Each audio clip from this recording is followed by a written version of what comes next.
কোচবিহার জেলার বিজেপি কার্যালয়ে ভোট পরবর্তী হিংসায় আক্রান্ত ঘরছাড়া বিজেপি কর্মী ও সমর্থকদের সাথে সাক্ষাৎ করে ওনাদের সব অভিযোগ মনোযোগ সহকারে শুনে দলীয়ভাবে ও আইনত দিক থেকে সহায়তা করার আশ্বাস দিলেন বাংলার রাজ্য বিধানসভার বিরোধী দলনেতা শুভেন্দু অধিকারী।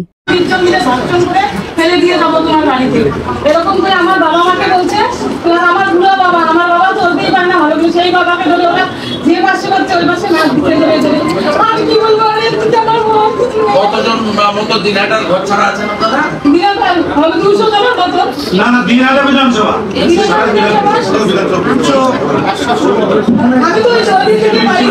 আত্মীয় স্বজনের বাড়িও গেছে। এখন এই 5-6 দিন হওয়ার পরে আর 4 তারিখ আজকে কত হলো? 10 দিনের পরে কেন 19 তারিখে? 19 তারিখে কি অত্যাচারিত বেশি হবে আমরা বলছি। এটা তো শুধু টেলিগ্রাম দেখায় আসছে আমাদের 19 তারিখের পরে এর থেকে আরো বেশি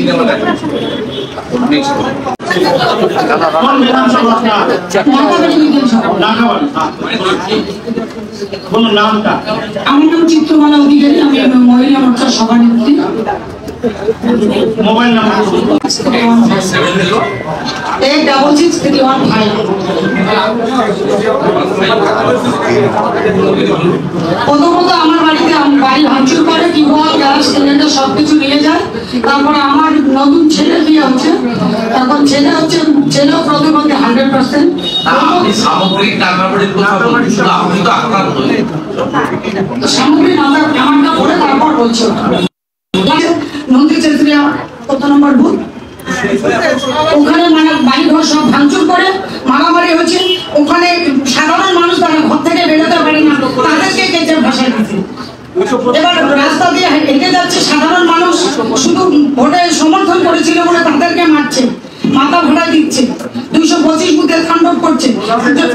প্রধানের এরিয়া একজন মারাই গেল, বিভৎস ভাষায় গালি দেওয়ার পরে ওই বাড়িতে 1.5 জন ছিল আমাদের ভারতীয় জনতা পার্টির কর্মী, তার মা মারা গেল।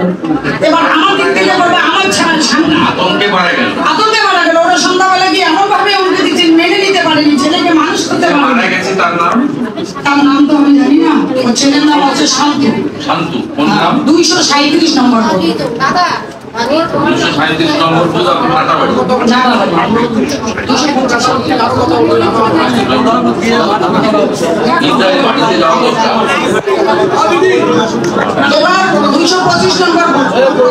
ওখানে পুরো তাণ্ডব চলছে, যেগুলো আর মেনে নেওয়া যাচ্ছে না। আমরা ঘরে থাকতে পারছি না, আপনারা তো এসে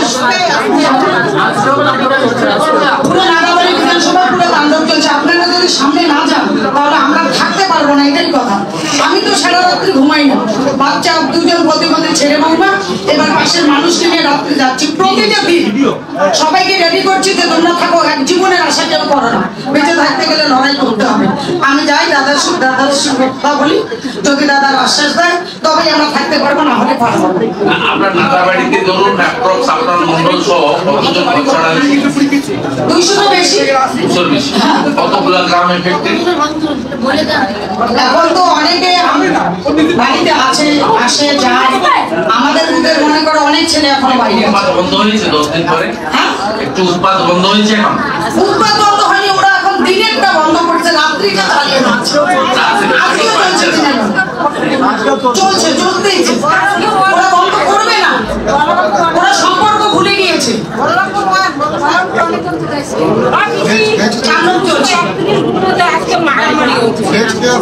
15 নম্বর মন্ডলে আপনারা দেখেন বাড়িঘর করছে, আপনারা একটু সামনে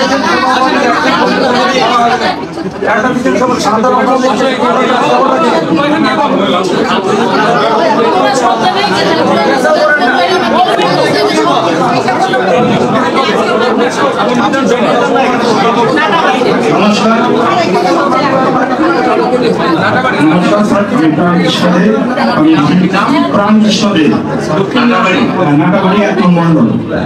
10 থেকে 12 দিন অ্যাডমিট ছিল। এখন মাকে আমি শুনছি বাড়িতে নিয়ে গেছি।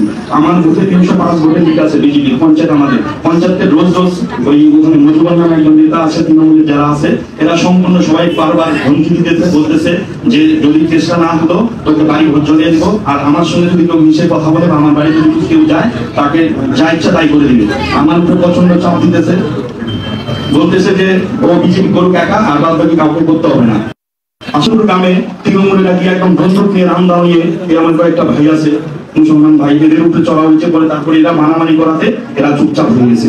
আপনারা একটু গ্রামে গ্রামে সবার বাড়ি বাড়িতে যান, আমি হাত জোর করে রিকোয়েস্ট করছি, ভাই আমরা বাড়িতে থাকতে পারবো না স্যার। জমিতে চাষ করতে ট্রাক্টর পর্যন্ত হাল বন্ধ করে দিয়েছে, সার্বিক অত্যাচার করতেছে।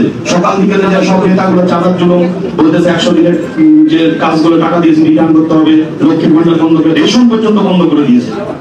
তাহলে আমরা কেমন করে কোথায় যাবো আমরা বলুন? আমরা তো বিজেপিটা করি।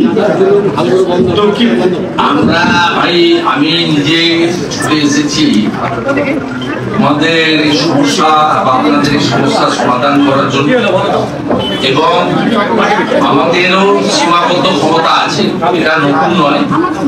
পশ্চিমবঙ্গে কি ধরনের রাজনৈতিক সন্ত্রাস হয় সকলে জানে। আমরা প্রত্যেকের কাছ থেকে ঘটনাগুলো শুনে কিছু ব্যবস্থা তো নেব, আর আপনাদের নিশ্চিতভাবে কিন্তু মুখে ফেলার জন্য আমরা বলবো না। কিন্তু তার মধ্য থেকেও 21 সালে যে অত্যাচার হয়েছিল সে অত্যাচার আমরা থামিয়েছি। আমরা আইনি লড়াই আন্দোলন সব রকম করে থামিয়েছি। এক্ষেত্রেও আমরা আমাদের মতো করে করবো। আপনি সমস্যাটা বলুন, যদি নেতৃত্ব এবং দলের প্রতি পূর্ণ আস্থা থাকে আমরা এমন কিছু পরামর্শ আপনাদের দেব না যাতে আপনারা আরো বিপদে পড়েন। আমরা এমন কিছু ব্যবস্থা নেব। Bureau report, ND Bangla news.